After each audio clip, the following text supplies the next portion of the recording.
today we have the Tulsa, Oklahoma champion, Zack Bell, here. He's going to tell us about his deck. We're going to interview him. We're going to ask him some questions and get some insight. Our brains are going to gain knowledge, and it's going to be a good time, I think. So have a wonderful one. Yeah. Zack, I mean, I guess I should probably, before I just start drilling you with these questions, I guess I should probably give you just a second to, I don't know, intro yourself however you like. I'm good at making bad decisions with purple. So, I have been carried this far in Battle Spirits by placing Netherworld Depths down on turn 2. And so far it hasn't failed me. I've practiced this over many months, and I've refined the art of laying Netherworld Depths on the board at 2. My opponent, if they do not have Burning Force, concedes about 20% of their win rate on the spot. So it's worked out pretty well for me so far. I love this intro. It's good. On the real though, I haven't played card games for super long. I played Shadowverse way back in the day when it was actually on online client. I had a great time with that. I played Cross. I played some other old dead card games, but I've been playing Battle Spirits since probably a month and a half before the game launched, just with proxies and stuff like that. To be honest, I owe most of my success just due to a lot of really good people I have around me that are great players that have helped bring me up, and I'm grateful to them. And I've experimented a lot with purple, love the color, played it since before Palm Springs, and we made a really clever deck to try to beat Axe Spider, and that's what we're going over today. Yeah, heck yeah, perfect. All right, so I guess probably the first question I should ask is, and I think I heard some of this in your Cosmic interview. I think you said that you didn't want to play, so you played 7 rounds of Swiss, is that right? Mm-hmm. 7 rounds of Swiss, and you played against 4 Axe Spiders and 0 Pterosaurs. Is that true? Dude, and honestly, I got so lucky with that. Because when we were testing, we tested against Pterosaur like most of the time. Because basically there's 2 decks that you test purple against as a proof of concept. One is Pterosaur and one is Axe Spider. And so we would test it against Axe Spider first to make sure that it could beat Axe Spider, and then we would test it against Pterosaur, make the changes we need to not just outright lose to the deck, and then go back to Axe Spider. And then we would make sure it's good against aggro. That was basically how we tested our decks. It's super smart. Do you know what the other 3 decks you played against were? Yeah, so round 1 I played against Yellow. That was really interesting because she played Scout Crondale and it turned off my Nexus, and I was like, oh, that card exists. I didn't know that was a card. Round 2 I played Nova. I played Rowan, really good game. I actually didn't want to face Nova either. That was actually pretty stressful. Is that the Nova list that got top 32? Mm-hmm. Okay, very cool, very cool. He was very clever. He discarded his Starblast Burst to set a Starblast Burst. And he got me with it. I couldn't believe it. I was like, wow. So he had a Starblast set, and he's like, oh, this isn't working. I'll set my Ice Shield, threw it away, but just set another Starblast. And then you're like, okay, Beldegor, summon. Yep. So what happened was, I was shuffling through my hand, and I had 5 spirits on board, and I'm like, well, can't play any of these. And then I just started attacking. And he defended for the turn, and then he wiped his burst and put a burst down, which actually was very plausible. It could have been Ice Shield. I was being aggressive into him. And so I have Black Lance and combo in my hand. And I go to put down Black Lance, and I'm like, see, this is where you actually put down another Starblast in place of that Starblast so you could draw 4. And then I put it down, and he flipped it, and I was like, you fucking got me, dude. That was good. That was good. I was just joking about it. But he actually got me. That's so good. It was a really close game. I love that. I love that so much. And so yeah, Nova, it's a tough matchup actually. So when we were on Nemesis as a deck, Nemesis couldn't beat Nova. We actually could not beat the deck. And really as purple, there are 2 things that you need to do to beat Nova. One is Meduke and the other is combo. And so one of your win conditions is actually just reduction. So you want to keep your board low if you can. You want to keep as many Nexus out there if you can, which is hard because they have so much removal. And then you want to try to have combo the turn that they Nova, or you want to try to mobilize Meduke as fast as possible before they Nova. There's also this weird game where if you don't start quickly enough, you can start just doing swings with Worker Ant-Man to get Meduke out faster, and then they're at a higher health total so that they don't actually want to play Nova yet, and then you can put Meduke out. But it's a weird matchup. If they get their Nova early, it's scary. So when we Yeah, tested, especially you don't have like if they normally like in old purple you'd have core drains in your deck, and there's a possibility that they just attack you with 3 cores on the Nova, and then you're like okay, or even if they put 4 cores you're like I can core drain and then I can curse dragon or something. But yeah, Nova's crazy when you don't have those old tools that you normally have, and they get them on the board and then they just can attack every turn to blow up your board, and you don't have Axe Spider. yeah, it's crazy. I mean, like really, pre-board in this deck, if you don't have Meduke out, you're just trying to do some things like hope they played 2 guys and then Dream Bomb Deadly Balance. Like it's really cope, honestly. Or like Yeah. hope they played a guy with like 3 level 4 or less, and like because they don't really play level 4s, it's just like Dino Man or like Flamefish, stuff like that. Hope they attacked with it so you can Bell to Gore and then Deadly Balance. It really doesn't work. You have to have like combo, or you have to have Meduke. Yeah. But that was who I played round 2, and then round 4 I played Jesse's purple green control, which was a deck I was not favored into, and it was a very close match. Yeah, I saw like from the you know how at the event they have like the cameraman going around to get some slow-mo, you know, pick like video footage of all the gamers gaming. There's a shot that had I saw Jesse's board, and he had the emerald bird that like exhausts something and is a Beldegor target too. And Yeah. I think I saw a purple card on the board too, and I was like, oh yeah, that sounds like a Jesse deck for sure. It was very much a Jesse deck, and at first I thought he was on Nemesis, so when I saw what he was really on, I was like, oh, this is not good for me. Because pre-board, like this deck really doesn't want to face like a core control deck. Mm-hmm. That's why I sideboard into combo to try to beat decks like that. And he actually sided Star Blessed Draw, which was really strong. I was definitely stressing that game. So it was a really close one. It was a great one. I like his deck. I think it's pretty cool. Yeah, every in-person tournament that I've gone to, I've played against Jesse. Except the launch, except the launch event. And I played against him in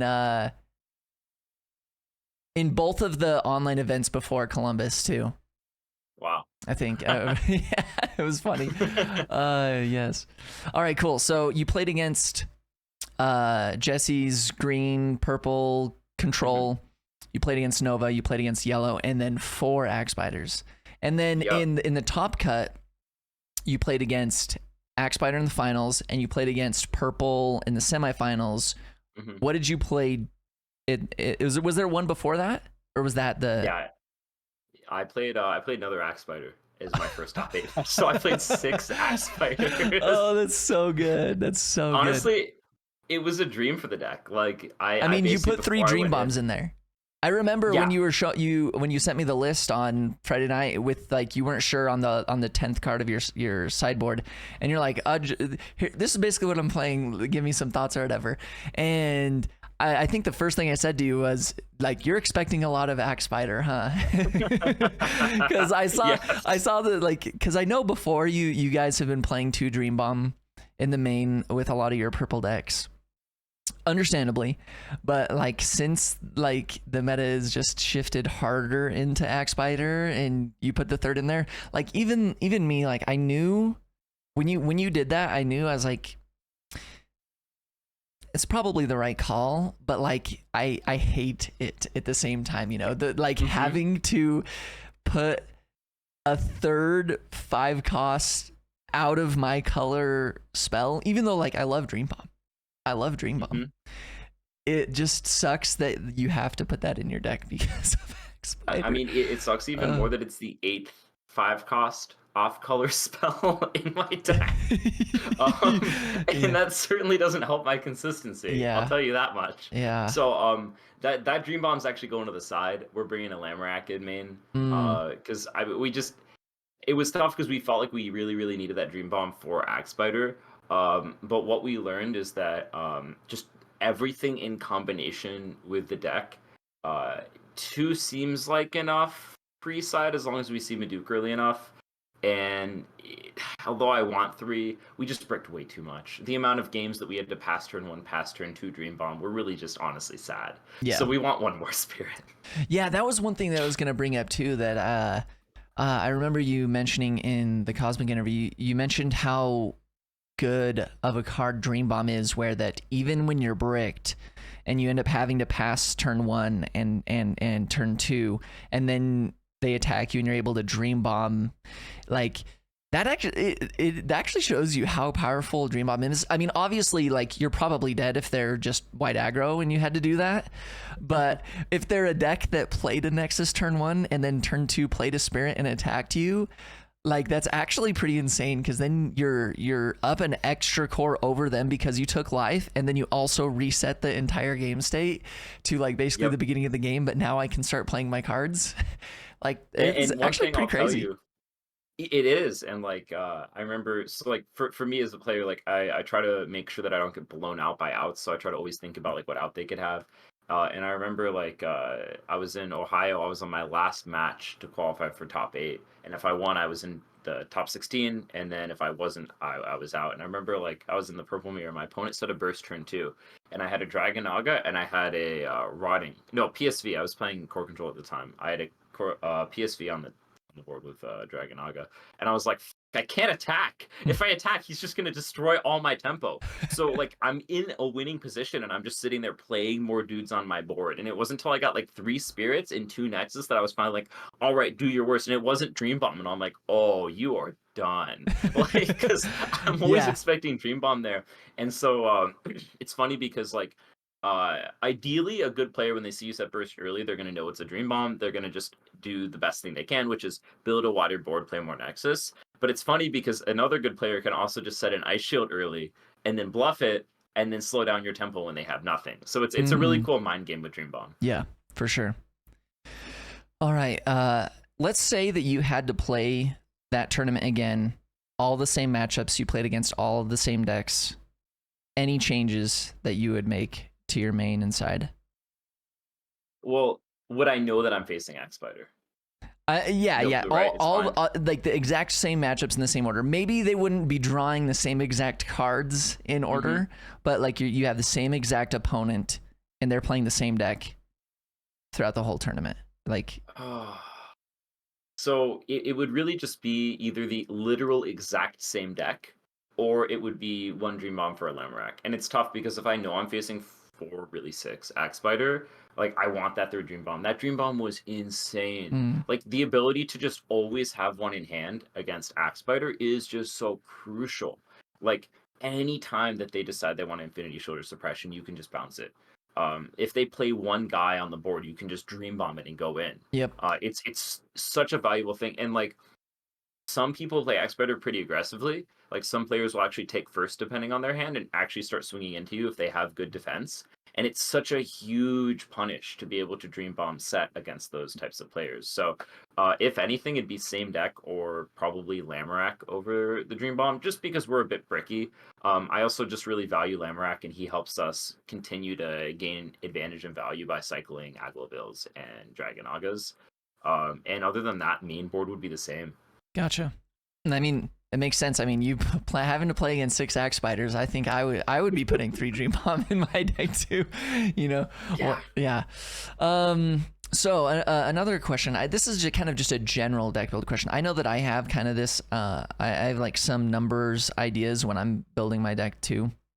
But I was curious if you have certain number thresholds of cards that you're trying to be able to play if you're going first, and like what that number is, and then is there a certain like Nexus spell spirit ratio that you're trying to hit on average when you're building a deck, or maybe if we want to talk specifically about this deck? So I like to have at least 12 turn 1 plays going first. That way, like if you just divide 50 by 12, it comes out to like slightly over 1 in 4. And so it's like, okay, that way like I can make good decisions on my opener based on the first 4 cards I draw. And so it's like in this deck, like you have a lot of really good turn 1s. Like you have 3 Worker Ant-Man, 3 Dragonog Assassin, 3 Aglavale. Like these are the cards you want to play, so 9 there. You have your 4 Rotting Swamp, so that's 13, and then like there are other cards you can play. Yeah. Like I would never play Leaf of on 1. Yeah. Beldegor, I'll play on 1 if I know I'm facing Axe Spider because it costs the most, and I can curve into Camelot Knight and Aglovale. If I'm playing Camelot Knight on 1, it's probably because I know I'm against purple, and I think they have some sort of core removal, so I don't want to play a 3 cost. Sure. But generally 12. And so we had 13 turn 1 plays that we wanted to play, and so we felt really good about that at least. Downside is ideally I try to keep to 27 to 28 spirits just for consistency's sake. I try to limit my decks to 51 cards. Unfortunately, in this deck, we built the deck kind of backwards. We didn't build spirits first. We built the spells and the Nexus first.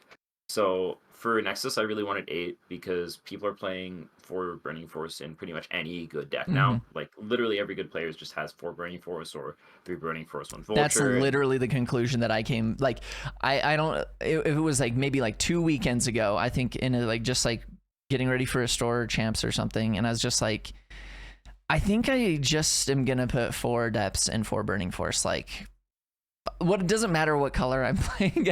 Almost, you know. I think the first one I was playing like a green deck, and I was like, I'm 4 Depths and 4 Burning Force, and like after like I think 3 tournaments, and then I think in the online, I played 4 Burning Force in the main, and man, that whole tournament felt amazing. Like having 4 Burning Force, I mean, I didn't want to, but like, no, like it just, and I think I played against like 3 purples that day, and it's like, yeah, being, especially when you have the Burning Force in your hand, you're like, I got to save this for depths, but then you draw the second, and then you're like, oh cool, I can just kill your 2 guys, and now I know, and then I just start going, and then whenever they have dropped the depths or whatever, maybe it's too late, I don't even have to care anymore. Yeah. Well, it's nice too because like you can run numbers in your head, right? So it's like, if they haven't played anything, I want a Burning Force. Let's say I'm like 17 cards in. Like I've seen 1 Burning Force. I have a Black Lance in my hand. It's like, okay, cool. I'm due the second Burning Force around 25 cards. I'm gonna draw up to 18 next turn. Black Lance draws me up to 20. So I'm like, what, 65-ish like % chance to see Burning Force next turn. So you can do things like that, or like you just have the confidence to be like, I have 3 more Burning Force in my deck. This will make me advantaged, and then you just slap it on the board. Like you don't have to double think it. Like, oh, I only have 2 more copies of this in my whole deck. I might not see another one for 20 cards. And it's crazy because literally just like, not exactly a month ago, but maybe a little bit longer than a month ago, a lot of purple decks and a lot of decks were only playing like 2 Burning Force in their main. And it isn't that hilarious that like we all, even back then, we knew depths was like a problem back then, but it's just crazy how like over time we're like, okay, we're not playing a red deck, but we got to put some number of Burning Force in the deck. And so we got 2 because we know it like kind of sucks to have to play it, but we're like, oh, well, we got to put 2. But then we over time, you just realize you're losing so many games to depths because you don't have Burning Force. You're like, okay, I guess I'll put 3. So a lot of the decks in the Pro Tour, I think, were maining 3. But I remember Ryan Miles had 4 Burning Force in his main. And it's like, yeah, we eventually just realized you have to have as many Burning Force in your deck as depths is in your opponent's deck. Yep. And so we were testing a similar deck to this for the Pro Tour, and we ended up bailing off at last second because TD gave us the Sortosaurus tech, and we felt that Pterosaur was just better positioned. But Bean and Amani played a deck that was similar, but what they did is they replaced the Medukes for Pandemium to try to target Purple White Axe Spider, which worked really well for them. And they played 4 Burning Force then too. So like our whole testing group was like, I don't know, I don't care what deck I'm playing, I'm putting 4 Burning Force in it, period. And it's really nice for pretty much every matchup, except for when you break on multiples. That is probably the worst feeling, but sucks to suck sometimes. It's the concessions we make. And I'm somebody who likes to daydream about deck building all sorts of different fun decks, and it's hard when I'm like writing down this deck list, and every single time I'm starting and I'm like 4 Ice, 4 Burning Force, 4 Thorn Prison, 2 Dream Bomb, 4 Depths, 4 Worker Ant-Man. Yeah, there it is. There's the template. That's the template. You can and then I'm like, 60% of your deck in this meta. I'm like, okay, where am I? What do I got left? And I actually convinced. Black Lance, can't forget Black Lance. Yeah, I put some Black Lance in there. And I've actually convinced my locals that we're banning depths locally, and I'm pretty stoked that I've got already like 2 like fun deck ideas that it feels so refreshing. Just like even in one of them, I'm playing 4 Dream Bombs, but like I'm playing 0 Burning Force, and I'm like, it just feels so good to be able to do that. Just bounce the Nexus instead. Yeah. And I mean, like, it's so interesting now to like start deck building, like pre-depth span, if there is going to be one. Hopefully there is. Because like my mindset is always like, I usually want 7 Nexus in my deck. 8 is tough because you're spread thin on spells. But in this meta, like we did feel Terrasaur of the field, which it seemed like it was around there, shockingly less than we thought. But I mean, like Terrasaur at this point has like 6 Nexus removal main boards, sides up to 8. Most decks have 4 main boards, side up to 6. So it's like people are going to be burning forcing my Rotting Swamp, and they did. And so initially we wanted 9 Nexus just so that something stuck, because we wanted an Impaler Forest. You can loop things, it's great, awesome. The most we could really fit is 8, because in building the deck, we wanted to make sure that we didn't just get blown out. Rotting is insane. Rotting within the first 3 turns, like, probably increases the power level of this deck by about 15%. And it's great too, because you have such an insane curve. You play 3-drop on 1. As long as it's not Ant-Man, you can play Camelot Knight on 2 or Aglavale on 2 with Rotting and then attack with 2 dudes. It's great. If you have Camelot Knight, you can even like find a way to do 3 dudes if you want to go super wide. So we built it with those, and then we really wanted spell base. We worked really hard on the spell base because we just wanted to make sure we beat pretty much every deck. So the 2 deadly balance, we had 3. I personally always loved playing 3. 2 was just because we had to cut something, and it wasn't as good at killing things in Axe Spider if they have Elephant out. Nice part is, as you saw like in Grand Finals, if you have Dream Bomb in your hand, you can isolate whatever target you want, because Axe Spider has Armor Purple. So you just Dream Bomb the Elephant, and then you get to deadly balance what you want. Core Theft is cracked. We play 2. Oh yeah. Yeah, I think two Core Theft will probably end up in most purple decks, as long as they're playing enough draw cards in the purple decks. Like, assuming post depths ban, you know what I'm saying? You know, we'll see how that looks. Yeah, that was one. I mean, I've already asked you the question about some of these choices in your deck, but yeah, you already kind of spoke to it a bit. But when I saw the 4 Rotting Swamp like in your list, it made sense to me. But I don't know. It sounds like you basically came to that conclusion because you're not playing any core removal, right? And you just wanted more Nexuses, and that's like the next. Like if it's not depths, it's Rotting. Probably, right? Yep. And so it's like, realistically, how will a game flow? Like, most players are either going to have to attack into depths, in which case I've probably already won the game, or they clear my depths, in which case I have no reduction. Black Lance is an amazing card that, like, probably one of Purple's strongest cards at this point. Yeah, it really needs insane. Nexus. Yep. So, like, I want to have as many Nexus on the board for Black Lance as possible. And a lot of times my curve can be mismatched. So if one of my purple units dies and Ant-Man's the only thing on my board, I need something to give me reduction. And if I have purple Nexus, I can play Camelot Knight for free, Aglavale for 1. Awesome. Now I have 3 reduction. I can actually pay for Black Lance and play him now. And with cards like Meduke and Curse Dragon as my other high end, like I need Nexus. And like you said, this deck has pretty much no clear, which was something we worried about. But the idea was just tempo swings. They attack into you, you Thorn Prison them.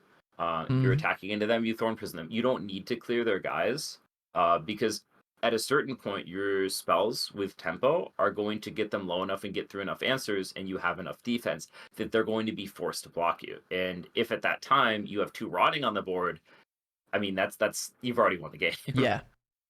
And the other question I have here is the 1 Leaf Wolf. I know in your other interview you said that you and Ryan, a lot as you've been making some of your decks, you've been kind of starting with 2 Leaf Wolf in the deck to try to just keep them. And like, it seems like your objective is basically to use it as like a surprise deal 1 damage spell, basically. Yep.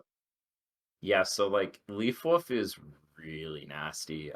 We really got put onto that from Ryan Miles, actually. That was his idea in the first place, where like he loves the card. He was playing it as a 1-of, so we tried it, and it's crazy. Like in his aggro deck, they play 4. I can see why. I wish we could fit 2. Oh, an aggro purple deck? Yeah, so the deck they ran was just like purple aggro, no Okay. ice shields. No, nice. Had, like, For Thorn Prison, they ran Rotting. They tried to smoke screen with like a Rotting Dragonaga turn, and then they would go like 5 wide and just try to kill you. That's insane. Really cool. I'm sure they probably got some people. That's sick. So basically we were between both decks. We decided on this one, but Leaf Wolf, he's a really nice card to save a shield, to combine with Thorn Prison, to like get their first round of removal. Because most players, like let's say you're attacking with 3 things, the most logical thing to do is Thorn Prison. Okay, cool. Yep. Now I have Leaf Wolf, and then it synchronizes with Deadly Balance. Like there's a lot of times like, oh, okay, you did that, that's fine. All you guys are up. I'm in a Deadly Balance, which gets rid of one of your guys.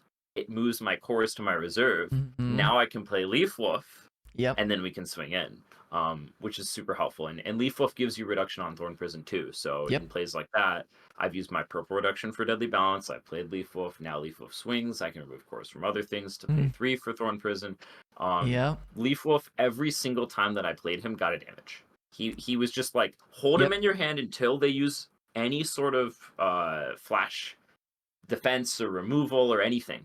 And as soon as they use their answer, you flash them in. And then you either get 2 answers or you get them down to 1. And this deck is very good at pushing 1 damage. I can just combine any 3 spells in the deck to push damage. Yep. And with Meduke as well, like pushing 1 singular point of damage is probably one of the deck's best strengths after you've gotten something with Leaf Wolf. Yeah, what's funny, I did this awkward play with Leaf Wolf. I think it was this past Monday local tournament where I don't know what happened with my hand. It was like super awkward. I think I played like a green Nexus turn 1, and then I had nothing turn 2, and my opponent had summoned a Worker Ant-Man, and they go to attack with Worker Ant-Man, and then I just summoned Leaf Wolf at 4K and traded with the Worker Ant-Man. I was like, oh, that was sick. Okay. Yep. That's one of my favorite things. Like, you can do crazy things like that too. Like in semifinals against Jacob, he had me in a situation where I had to flash it in to get the damage through, and I kind of like went through all the spells he had used, and I'm like, okay, he probably has a Burning Force in his hand, and so I put all the cores on it. It's like, okay, he's used 1 core theft, so I don't think he has the second, but I'd rather play around the first Burning Force. And when I watch back the VOD, he had the Burning Force, and it's like, nice, that 4K came in handy. That's awesome. So good, so good. And man, what else should we talk about? Okay, let's say Depths gets banned and Axe Spider goes to 1. What now? Ooh. What are you doing? Oh, we're throwing a party. That's the first thing. We're throwing a party, yeah. Party. All the homies coming over. We actually get to Zack Bell. Oh, yeah. We're probably going to play a King Charles build. I think that's what... No, I'll leave that one. I'll leave that one to Dongo. He's brewing some crazy stuff there. He's cooking. So I think all the decks right now fundamentally change a lot, right? Like this deck is strong because of the current meta. Personally, one thing that I wish that I could make work is core control. We tried making it work, and I mean, of course, everyone who plays the deck knows that its worst matchup is Pterosaur. The issue is I can't make my Pterosaur matchup good if I have to side 8 cards for Axe Spider. So I think that if that happens and it goes down to just the 1 Axe Spider, no depths, I think Pterosaur is an insane deck. Nova's an insane deck. Red is just like amazing in that meta. And I think purple can do well if it has a really good sideboard for red in like a core control type fashion. Or if we just decide to go like, just as an example, 4 Rotting, 2-3 PSV, 2-3 Dreadrock, and you kind of go for this mid-rangey techie build with some Mordreds in it. Not too many 1 summons, so your Pterosaur matchup's still good, but just enough to take advantage of your exhaust in the deck. You're still running Worker Ant-Man. You're just swapping out a few cards, and you're a little bit more flexible. That'd probably be what I'd go for. White mid-range can actually be played in that case. Yeah. One of the biggest things. Elephant's still an insane card. Yeah, for sure. I mean, like white midrange or tempo, like the reason that it stopped being as good of a deck is like, well, you can't beat Axe Spider, and on top of that, you just get railed by purple if they have depths. Like in Palm Springs, Ryan was playing like Dream Blizzard just for depths, and so like it's a deck that really can't afford to play Burning Force. It doesn't really want to, and it's a deck that's good into red. So like white mid range, another great deck, and then I think yellow finally frees up because Mm, everybody's playing for Burning Force, and yellow wants to keep their Nexus. Granted, red is going to be good into yellow, so you're gonna get you're gonna suffer a little bit. But I think yellow actually finally has a playable spot in the meta, even though it is RPS and does just lose to red. mm, Now it's not just caught in the crossfire of every deck running full Burning Force. gotcha. Yeah. Okay, so have you checked out the cards that are coming in the lore set? Yeah, there's some, Is there's some interesting ones. is there any that you're excited about? There's one that I'm excited about for sure. It's God Slaying. I can't even remember what I can't even remember what God Slaying does. Is it insane? God Slaying. Oh yeah, no, God Slaying's a great card. Yeah, it's a yellow card, 4 cost 3 reduction. The first part of it says that your opponent can't. I don't know if it's can't attack or can't defend with like level 2 or less spirits this turn. And then the second part of it, the main phase part, says that when you deal battle, compare levels instead of comparing BP, and the spirit with the lower level wins. And so like the cute strategy is obviously you use that in yellow, and that makes yellow a lot better, which is awesome. We want yellow to be better. But there's the 6-drop, and she's basically meant to be played in a rainbow deck. You're supposed to bring back your 0-drops from a bunch of different rainbow decks. And so you bring back your 0-drops, and then you play God Slaying, and then the 0-drops attack in. And then if you block the 0-drops, they kill whatever you attack, and then you get cards from them. So that's cute. But really, the only card that I think I really had an eye on from there was just God Slaying. That card's crazy. Gotcha. I'm really excited for the Wind Aegis General Tokiwa. It's the 5-cost green spirit that just says during your opponent's end step, at the start of the step, if you have fewer cards in your hand than your opponent, you can pay the soul core to return the Tokiwa to your hand. And me being a Beldegor enjoyer, I just the idea and the fact that it has Gale 2 with 3 cores. Yeah. So it's a 5-cost. I attack. If they want to block it, they're basically blocking with 3 spirits. And then if it dies, I just summon Beldegor. And then at the end of their turn, I just return it to my hand from the trash. Like that dream, I'm going to make that dream come true. And so that's what I'm ready for. Yeah, actually, thanks for reminding me of that card. When we saw that, I couldn't believe that that was a card, and we were just like, "Yeah, that card's good." Especially like if you have, first you probably want to run into like a purple green deck, especially if you can like flash Core Theft, dump part of your hand, keep Black Lance, get back Tokiwa after the Beldegor cycle.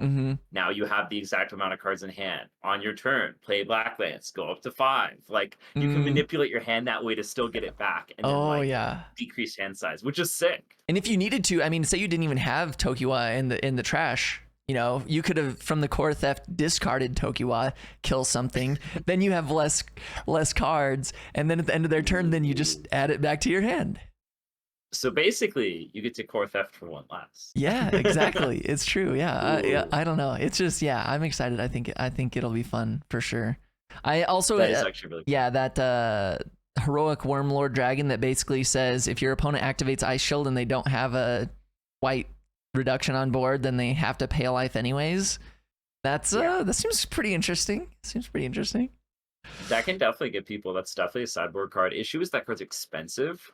But I mean, if you can afford that card, like maybe if depths gets banned and it's limited, like maybe mid range is a thing, right? And maybe mid range can afford that. Like maybe there's a red deck that plays Worker Ant-Man and tries to ramp, and then like can play that card, and that's like a finisher, and it just has like a lot of mid range value. Like that can exist. Yeah, I know people in testing were trying Worker Ant-Man and Pterosaur. I don't blame them. That card is insane. Yeah, literally. Yeah, when set 2 dropped the first few games, like when I summoned Ant-Man turn 1, or like I was going second or something, and I summoned Ant-Man, I was just I was like, this card is, I love this card. This is my favorite. I love this card so much. I hope that we get a sick alt art version of him somewhere.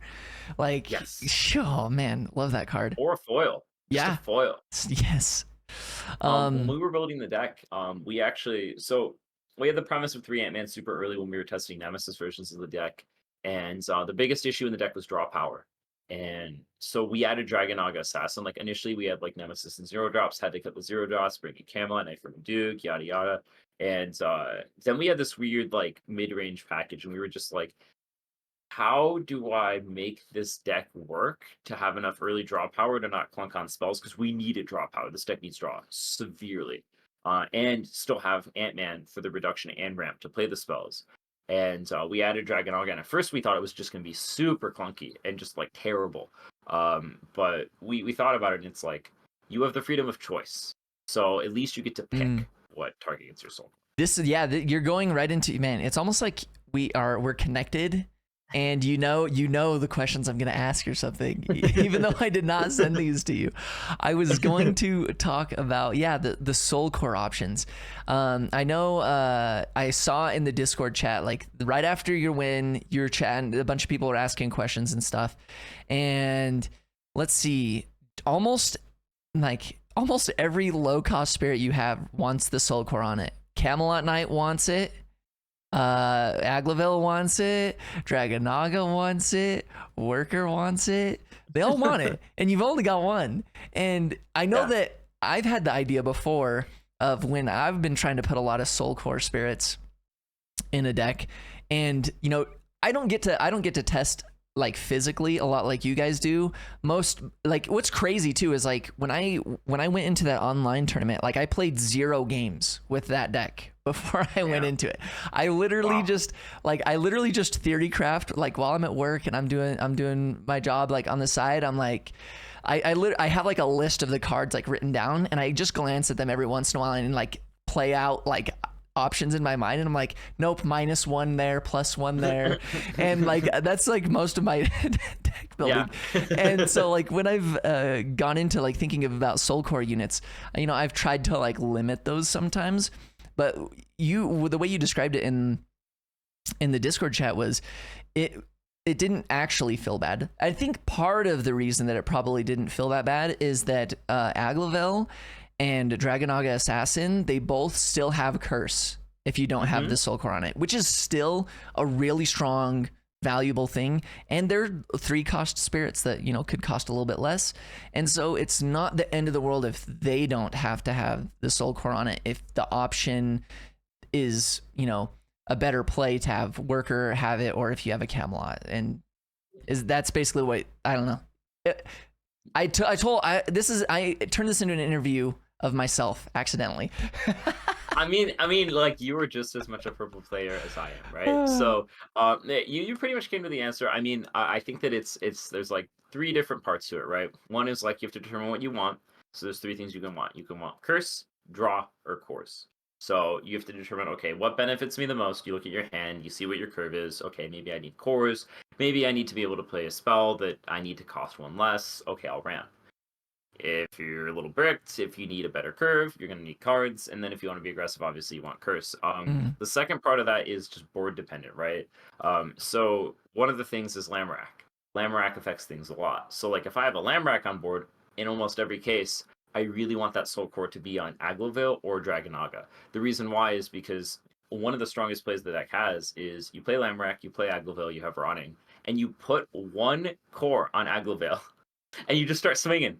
Because the thing is, I played so much Axe Spider, like a lot of times you don't want to kill what they have out because it's going to be an elephant that draws them cards. So you just put the soul core on it. You don't even put the second core on it, and you swing. And there was one of my matches that I took my opponent from 5 health to 2 health just from that sequence because he didn't want to block and give me cards. Yeah, but they had Axe Spider, right? And they're like, I don't want to use my Axe Spider block on this 1,000 power, doesn't even have Curse. Fine, hit me in the face. But and then I would pass. But that's exactly what that's what I had to do against some Axe Spider players too, is like, and when I have played Axe Spider, I've been under that pressure and like realized if I let their attack through, they're not going to attack me with the other thing because they know my Axe Spider is going to kill it. They've already got me closer to dying. They're going to pass if they're a smart player. And so there's been times where as the Axe Spider player, I've had to been forced to, okay, you know, I have to block this because if I don't, they're not going to attack with their other guy. And I'm going to be down 1 life anyways. Exactly, and that's super true. And like in that context too with Lamrack, it's like first off, your Aglaville is almost unblockable. Like it's really funny actually. He's Yeah. just a bullet heading towards him. But second, if you were to block that, let's say even chump block it. Well, you can't because I just have the soul core on it, right? But like let's say that I had two cores on it, you block it with a snow bit. Your snow bit's 2k, he doesn't die. And then now I do have to attack with Worker Ant-Man. And Mm. then Worker Ant-Man dies. One of the reasons you don't want the Soul Core on Worker Ant-Man if you have Lamrack on the board is because Lamrack reads the first time on your turn that one of your purple spirits Mm. dies, you can get it back. And so actually, if you have a green spirit die as the first spirit of the turn, you don't get to recur anything with Lamrack. Oh, so at the generally, first, whatever Lamorak looks at whatever the first spirit is, no matter what, and if it is a purple spirit, then you get it to the hand. Yes. Interesting. And so what's interesting to me is there's like two like little known parts with that. One is that if you through self-destruction remove cores from something, like let's take an example where I have reanimated my sideboard, I have Joker on the board, it's my turn, I want to replay Joker, I want to make sure he gets his one summoned. I self-destruct the Joker, taking all the cores off, he goes to the trash and I reanimate. Later on in the turn, because I used self-destruction to kill that Joker, if one of my purple spirits dies, something's already died this turn, and because it was due to self-destruction, Lamrack can't take it back. And the same is true if it's an off color. Oh, that's crazy. So Lamrack literally, you got to be just a little bit careful. A little bit careful. Interesting. So if you're running like Lamrack with combo, a lot of times you're exact on combo and you have to take the core off Boculus to give it to Curse Dragon for the maintenance core. That's considered self-destruction. You've used your Lamrack trigger for the turn, so you can't use your Lamrack trigger after that. Yeah, and also because it's self-destruction, the game probably just doesn't let you just be like, oh, add the Baculus back to my hand, because it has to be destroyed normally. Yep, and I mean that can get in the way with Beldegor too, right? Because it's like a lot of times with Lamrack you have to pick. It's like if I'm going to be attacking with Beldegor, I'm getting him back. Is it more advantageous for me to have him back to destroy things, or should I literally take the cores off of him, disabling my Lamrack recursion to make it so that Lamrack can actually recur the Beldegor when he dies? So like there's so many decisions. Like maybe if I had a Beldegor on the board and I wanted Lamrack to be able to trigger Beldegor, maybe I would actually destroy that by taking the cores off of it, putting it in the trash, and then I might want to put the Soul Core on Worker Ant-Man because now I don't care if Worker Ant-Man dies because I've already lost my Lamrack trigger for the turn. Yeah, that makes sense. Otherwise I just want Dragonog Assassin or Aglaville there every time. With Meduke, I always want Camelot Knight. 100% of the time, there is no question. It will always be on Camelot Knight if I have Meduke on the board. Camelot Knight is my boy. That's Lord Knight. Because his BP is so low, but still has Curse and Blood Curse. So then you can have, like, there's almost nothing that they can block with that won't kill the Camelot Knight. Yep. And so the beautiful thing is Camelot Knight at 2 cores, because it's like you can still like turn him again if he dies because the 1 core gets taken off of him. He still has a core. Now he's refreshed. Now he can attack again. But like there are no spirits that can't, like there's no 0k spirits in the game. Like, you're going to trade with something if they block, or they're going to take it to the void. Which is why I named my deck Camelot Knight versus the World, because Camelot Knight's actually the boss spirit of the deck. Yeah. When you get Meduke on the board, Camelot Knight is literally the best spirit in your deck. Yeah. He's the boss. And he's going to be putting in all that work with the cheers of Meduke from the sidelines. She's cheering him on. Our little boy's getting in there. So I mean that's basically like the premise behind the Soul Core. Is it's you get to decide like what you're kind of playing towards. And game plan's a big thing, right? Like think about it. If you don't have Ant-Man on the board, you're paying 4 for Prison. If you have Ant-Man on the board, you're paying 3 for Prison. If you ramp with Ant-Man, you're paying 2 for Prison. And Ant-Man has one on him because he needs to be 4K to ramp, and he just got one into your reserve. So like just from doing that, you have your Thorn Prison. And I did that play a lot. Oh yeah. He makes Thorn Prison amazing. Oh yeah, I agree. So I think probably my saddest thing about this deck, but I completely understand because you guys had to fine tune this deck to get all of the tools in it that you needed. But it just makes me so sad that there's only 2 Beldegor in here. But I understand, and it makes sense, but it makes me sad. Yeah. So initially we had 3. If it makes you feel a little bit better. Yeah. So it was a last minute cut down to the 2, just because we needed more draw power. The goal of the deck is this is just such a weird deck, right? Because like purple mid range usually focuses on like attacking with curse units early with Riding Swamp, and then like using Beldegor for value, and then it has its like mid range high end. This is actually just a really, really, really swingy deck. It is like truly the definition of a tempo deck. And a lot of the tempo, you don't even need to kill their spirits. You just need to be able to down them, dream bomb them, render them unable to attack. Run them into your defense, anything you have. And Beldegor really literally is just there for aggro matchups and to kill Worker Ant-Man. That is the only reason he's here. Mm. I wish that I had a third just because Worker Ant-Man's really annoying. People weren't really hip to it, so no, I mean, there were like maybe 2 or 3 people I played that played Worker Ant-Man. But if I see that card, I need that thing dead on sight. Like, Yeah. I'll deadly balance for it. Like, I'll do anything I need. Like, that card needs to die. And so we played it for aggro, we played it for worker, but I mean, the main reason is it doesn't actually really help with the game plan. It's just a hedge towards aggro, because the game plan is basically just attack with things that gain value in some way, and then use your spells to tempo. And so the other thing is that, like, if you do curve, a lot of the times you're curving into Lamrack, and if Lamrack's your only Beldegor trigger and you only play 2 of him, which now we're going to be up to 3, which is great. A lot of times, sure, yeah, you're going to be swinging Dagobel first or Dragonaga first, and then you can recur them. But a lot of times, of course, your opponent's smart. They're not going to let you recur your Black Lance, your Agolvel, your Dragonaga. They're not going to block, and then eventually you're going to have to attack with the Beldegor and get it back, which is advantageous because you can kill things with it, sure. But you can really never effectively Beldegor loop. And actually, throughout the tournament, neither Ryan nor I actually ever did one Beldegor loop with the deck. Yeah, I understand that. I mean, that makes sense with the Beldegor tools that you have, but also just the landscape of the tournament too. You're not Beldegoring anything in Axbiter, like a Snowbit, maybe. No. Yeah, that's it. And that was it too. It's like actually in the Axbiter matchup when I sideboard, I take my Beldegors out. I don't need that card. Yeah, that makes sense. And against some other matchups, like obviously not aggro, if you really need to sideboard cards for a control matchup, like you might just want to take out Beldegor. Like it's not really the meta for him right now.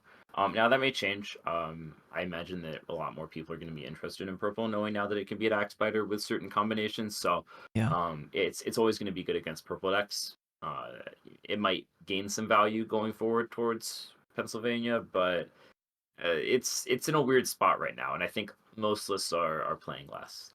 Yeah, and it seems like you've got 2 Baculus in the side, none in the main.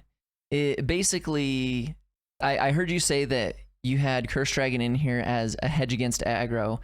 It seems, and this has kind of been my opinion also recently after the online tournament that I played in. I think I played 3 Curse Dragon and 2 Baculus. And in hindsight, as I looked back at that tournament, there really wasn't that many times where I was ever comboing. It just almost always often turned out that just Curse Dragon was good enough, just by himself. And it seems like you've kind of come to that conclusion, at least in the main. Yeah. So I mean, like, it's funny, our local group is just a bunch of purple players, being Amani, myself, and it's funny, like, there was a time where when we were testing for Pro Tour, we cut Baculus to 1, and like every single time someone would have an opener, they would just like show Baculus to the opponent and be like, he stays with me. And so Baculus, if you're a purple player, it just happens. There's 2 things that happen if you play purple a lot. One is you draw every copy of Core Theft, or you draw no copies of Core Theft. That's the first one. The second one is you always have Baculus. And you either have Cursed Dragon, no Baculus. When you do get Cursed Dragon, he's not there. Or you have literally only Baculus. Or you'll have 2 Baculus. And no Cursed Dragon. Baculus is my favorite. Yeah. Yep. I've had that happen. Yep, you just have 2 of them, and it's like, why is he in here? So, in other purple decks I've played, I loved combo because I had other means of core removal.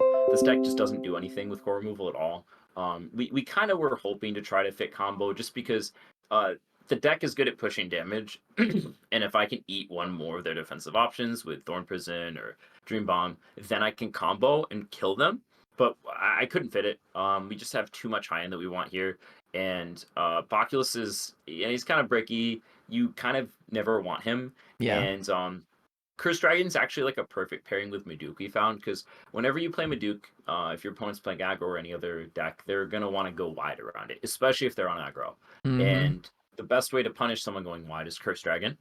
The best way to ramp towards Meduke is Curse Dragon. Even if you have your own Beldegor or a spirit you don't really need anymore. Let's say you have 2 worker Ant-Man on the field. You core 1 down to 1 and kill one of your opponent's spirits. You ramp 2. Now Meduke is online a turn sooner. We felt it was amazing against aggro because we felt people were going to play white and green aggro to try to beat Axe Spider. So we were happy with that. And then also, too, our deck, as you can tell, is very weak on removal. We only have 2 Deadly Balance. So even if we can isolate a target, we only have 2 copies of that. We have Core Theft, but that's expensive. And Curse Dragon's you have Burning awesome Force, but it's for depths. yeah. So our actual hard removal is not very good. And so Curse Dragon's a really nice way to be able to be like, oh, you have a Meduke. I don't really have a way to out it. Okay, I'm going to attack, strip you to 1 core, and Core Theft you. And so it's a really nice utility piece. Yeah, that's one thing. For some reason, it took me too long to realize how insane Curse Dragon's level 2 effect is to just combo to kill a Meduke. So insane. Just like the times you don't have, maybe you didn't have Dream Bomb in the main because you were not playing in an Axe Spider meta, and you could have just attacked with your Curse Dragon and then Core Thefted. Or I think in the tournament, I Curse Dragon and then I crashed a Lamorak in or something, and then Lamorak took the 1 core off. Oh, yeah, love that.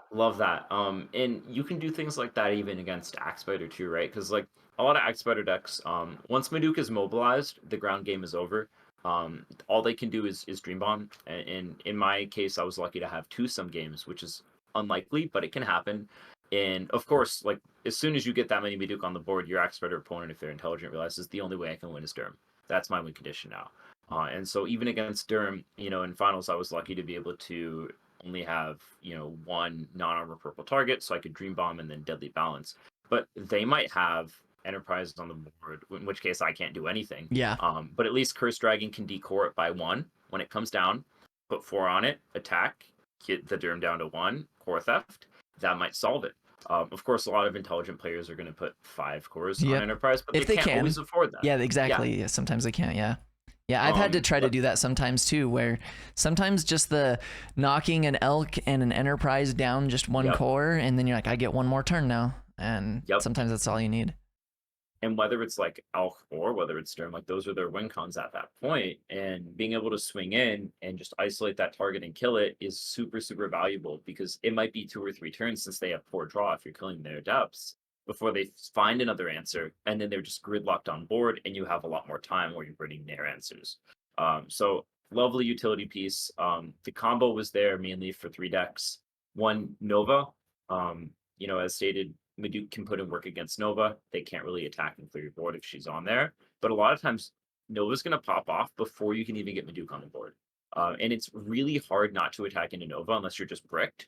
If you're bricked, sure, you can ramp towards Meduke and not deal damage, but like you have to put them on Nova. And really, the Nova matchup is a race to get them as low as possible before they Nova, meaning they're going to probably Nova before you can Meduke. So while you can play Meduke in response, the best response is being able to combo their board.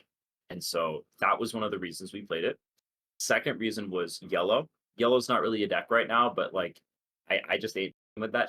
Like a smart Yellow player sits there with Phantasmal and just builds a board and draws. And a lot of these rotting mid-range purple decks can struggle with that. So wipes the board, they're done. And then the other one was purple. We identified that this deck was weaker to the core control type variants, which aren't very good in the meta right now, but do exist. We're better against Nemesis because Nemesis just can't do shit. Like the spirit can't even attack if Meduke is on the board. Like who cares? Like I'm at 5 cores. Okay, take 2 cores off of me. You still can't attack. I'm going to block your Nemesis, and then I'm just going to re-up and you're going to take a damage. But against decks that play combo, like we're not in a good spot. We need a hedge to try to beat those decks. And so bringing in our own combo for those kind of decks or other Meduke decks is really helpful. And that's why we wanted that combo. That makes sense. All right. We're almost to the end here. I've just got maybe 2.5-ish questions left. Black Lance is such a good card. We've already mentioned in here that it's such a great card. Is there any chance Dark Lance Cavaliers making it into a purple deck ever again?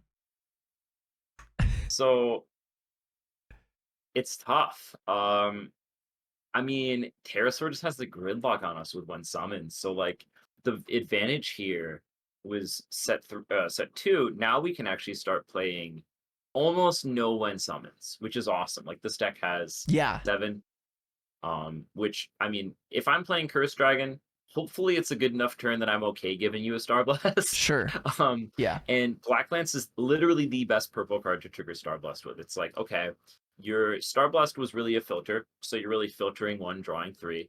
My Black Lance is a body, and I draw 2, so it's like I'm gaining 3 cards from 1 card. It's the closest I can come to making popping Star Blast worth it. Yeah. And Lamrak's awesome because he's just a recurring value engine. And he doesn't say when me, summoned.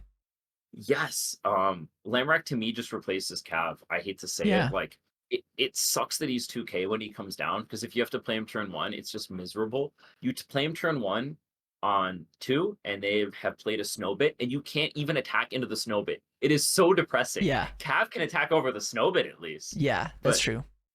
Lamb can't. I mean, understandably, Lamb has the potential infinite value, you know, and so it kind of makes sense.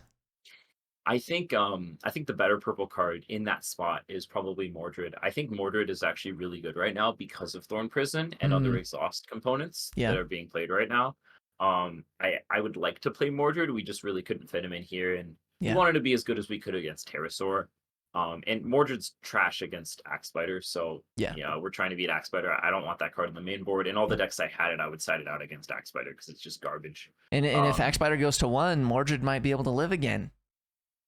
True. Yeah. True. I mean, and Mordred's not like absolute dog in the matchup. Like if they have Igus at 1, you can swing and hit it. You can make one of their Snowbits unable to block and draw a card. So it has its utility, but you'd rather be doing anything else that's expensive. I would say Mordred over Cav. I think, to be honest, Cav has just gotten kind of pushed out by the meta. I think even if Depths is banned and Purple needs a lot of draw, we'll just play a different Nexus, play more Black Lance, play more Lamrak. Yep. I think people still don't realize how insane of a card Lamrak is. Like I see people playing 4 Lamrak, and I'm like, damn, I don't blame you. yeah. Lamrak's great. There's been times where like I'm playing this card, and maybe I had to play it, not at 3 cores, or maybe I didn't get to get value on my turn with it, but it was still just like good, and like it just still put my opponent in a situation where they're like, oh, if I attack with my worker Ant-Man, it's gonna trade with the Lamrak, and then I also like I either like can't summon any more spirits, or if I do, then Lamrak's gonna kill one of my spirits. Yep. And it's kind of just like, it creates like a situation that your opponent has to dance around a little bit sometimes. Yeah, and like with this deck, of course, like you have a ton of defense, right? But like not all of your defense is good defense really against aggro. Your best turn 1 with this deck against aggro going second is just slap Lamrak on the board with 1 core. It's like, oh, you want to go wide? Okay, Lamrak's gonna eat 2 guys. Have fun. But that's the beautiful part. Lamrak is awesome against aggro, and he's just been an all-star. I think Cav for right now just isn't in it. I think Ant-Man and Lamrak just compete for that slot. He did his job while he could, and the new guy showed up and was doing his job better, I think. Yeah, and I mean, hey, Ant-Man's still a 2-core 4K, yeah, it's true, and he costs 3, so you can play him on turn 1 and not be bricked. It's pretty good. I think, honestly, it literally might just be the combo of Worker Ant-Man, Lamrak, and Black Lance that that Cavalier doesn't have a job. He just really doesn't have a job right now. And you were good for set 1, Cavalier, and we thank you. But time for you to rest. Rip and pepper. Yes. Yeah. I liked Jesse's kind of version where he played something Pincer. It's a 4-cost green card that exhausts something, and then he had Mordred's, and then he had the Aldeed for the exhaust on 1 summon.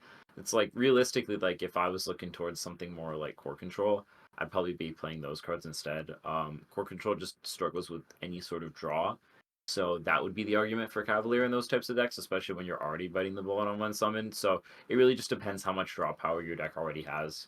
I could see Cavalier in more traditional core control builds if you don't have enough good draw early. But I think with Dragonaga, Black Lance, Aglovale, and potentially zero drops, I think we're pretty much there, especially with Lamrack. Yeah.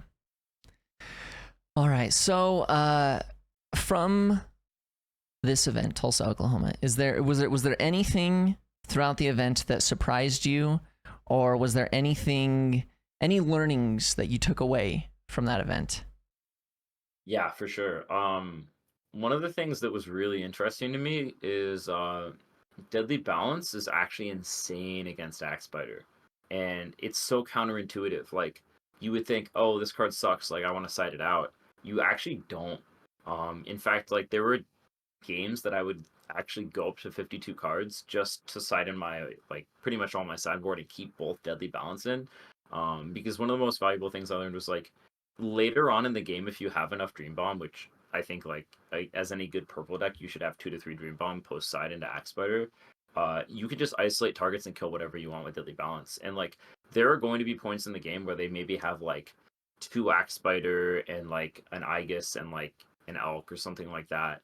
And you might be able to like Curse Dragon the Aegis and then Deadly Balance the Elk, or you might be able to have like an Elephant and a Derm or an Elephant and an Elk and Dream Bomb Deadly Balance. And so like I think Axe Spider's most valuable targets are mostly susceptible to Deadly Balance. And if you can get down the sideboard card Giant Wood Castle Keep, I actually Deadly Balanced an Elephant with that down, and it felt so good. I've Yes. never felt that good playing Battle Spirits. Like I was Yes. allowed to Deadly Balance the Yes.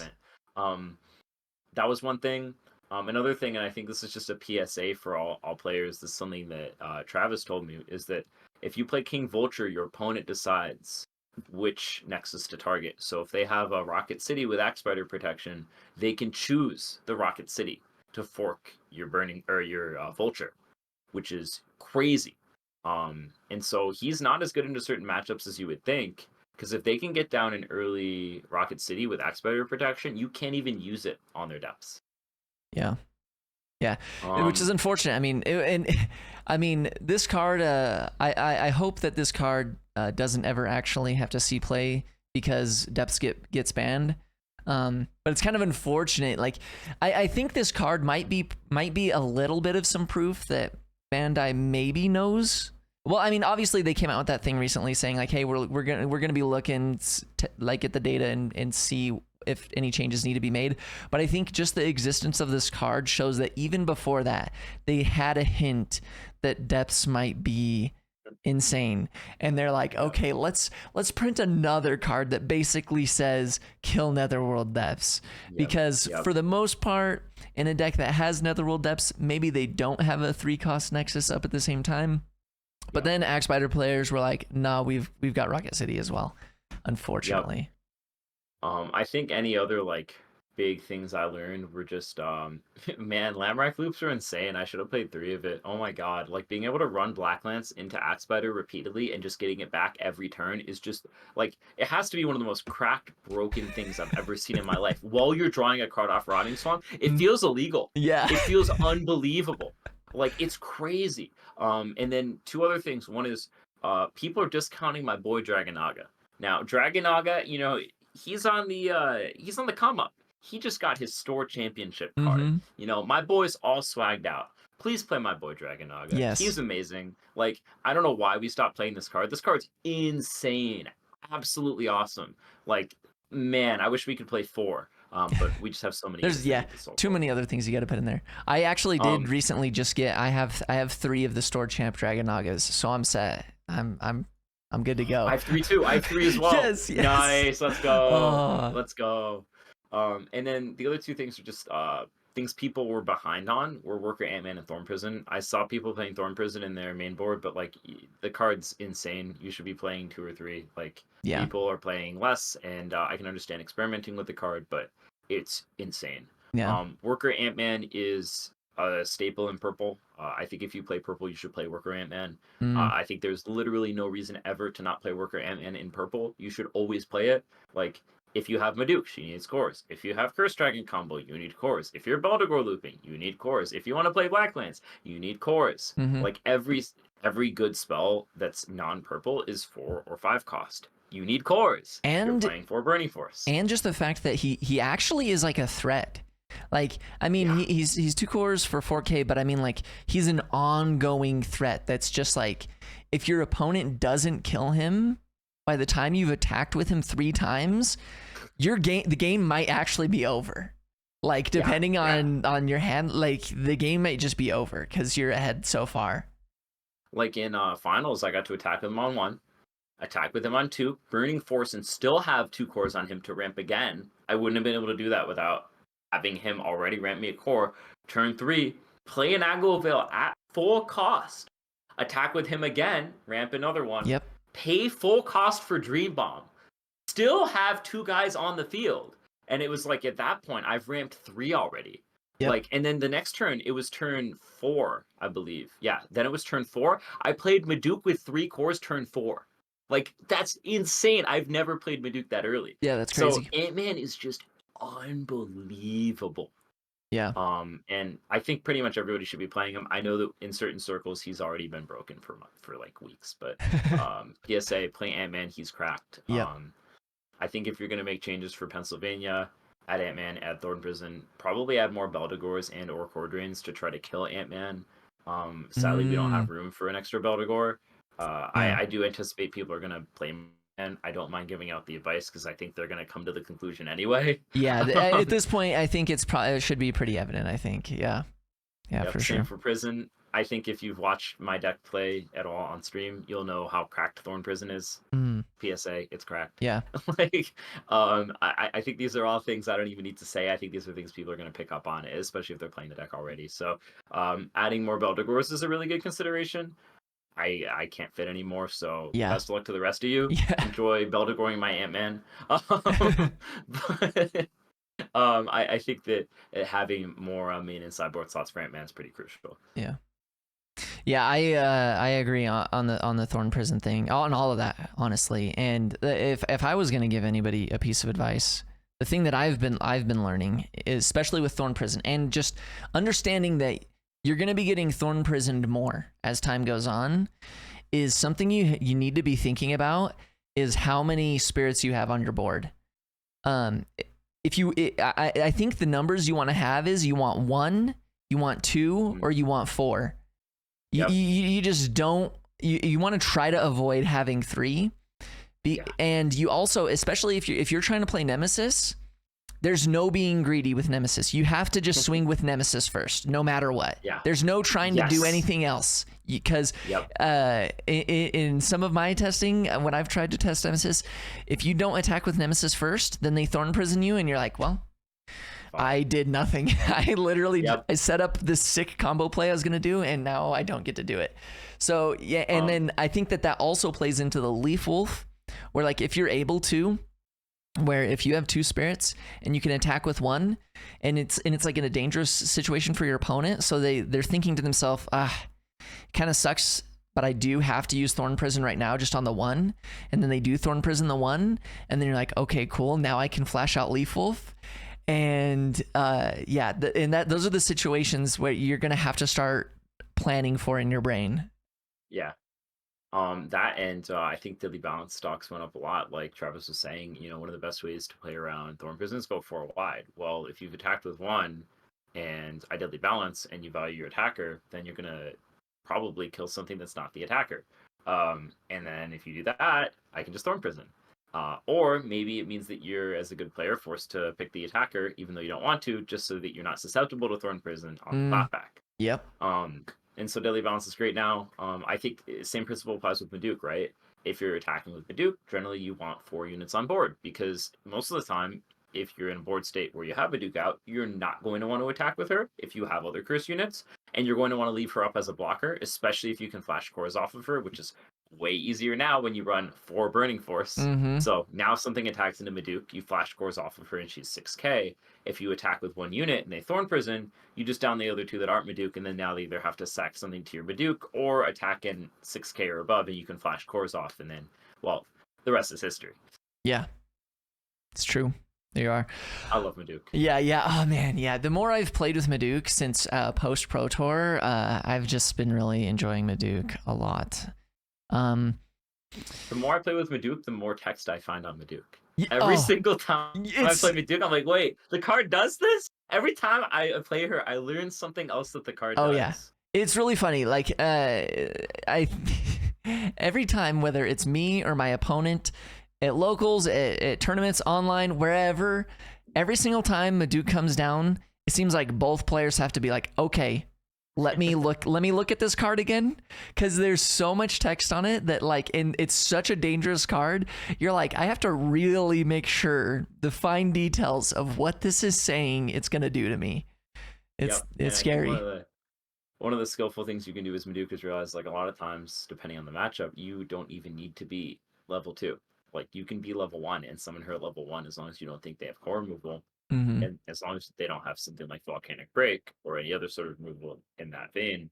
And you can literally just swing with your curse guys. And those curse guys will make the core go to the void. Yeah. Because her level 1, all your curse or blood curse, if they do damage, that core goes to the void. And that's a level 1 effect. I think that's one of the lesser known things about Meduke. You can set up turns with that. And it's pretty crazy. Yeah, I agree. Yeah, definitely. All right, so before I give you the opportunity for some closing statements, the last thing that I don't know, this was just an interesting question that I thought would be fun for some people to know is there any rituals or any prep that you do mentally or physically before you go to a tournament? One of the things I do is I always have like the same amount of jewelry on. So, one of the nice things, like I have 2 rings, I got all my bracelets, all that kind of stuff. And so like I got to be fully decked out. That's one of the things, got to power up. Yes. Other than that, second ritual is always make sure not to sleep enough. That's a really important one. It's been working for Ryan.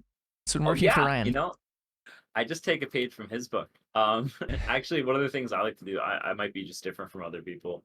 I personally don't like eating at all during day 1 of a tournament. I might snack a tiny bit at lunch after round 2. But I actually think it just drinking lets water. my mind focus more. Yeah, I just drink a ton of water. Like you'll see me with a gallon of water. I generally won't be eating.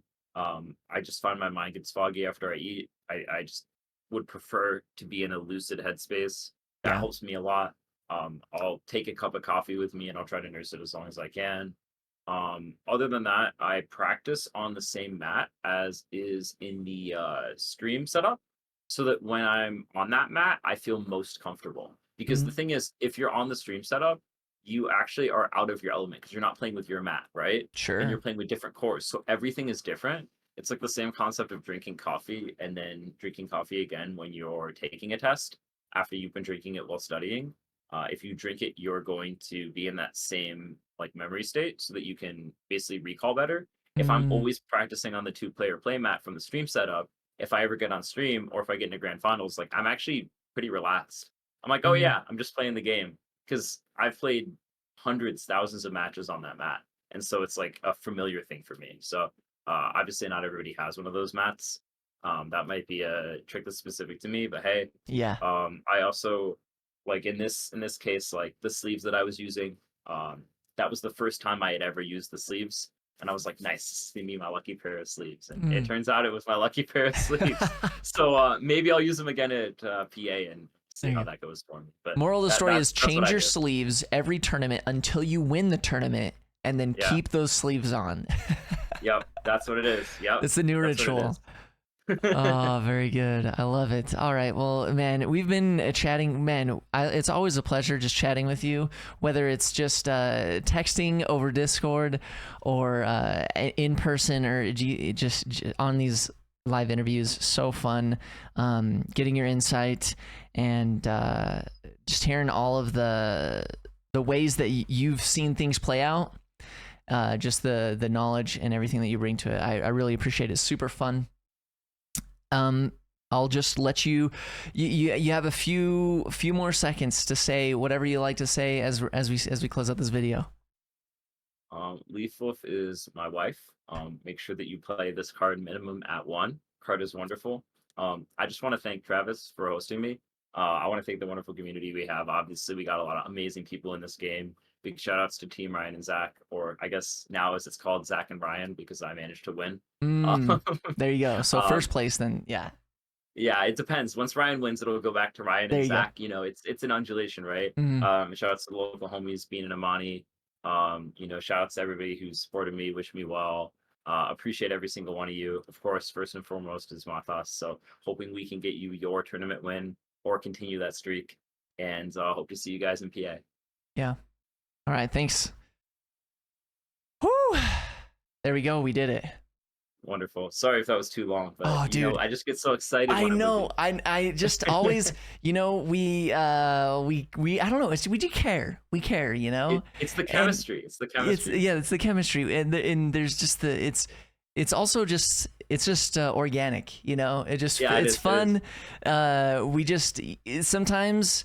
You know, we ask a question or we bring something up that just brings us to a new path that we need to explore.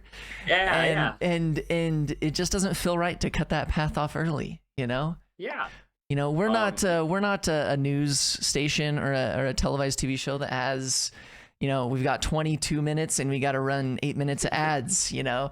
Nah, we've got the time. We're gonna spend it.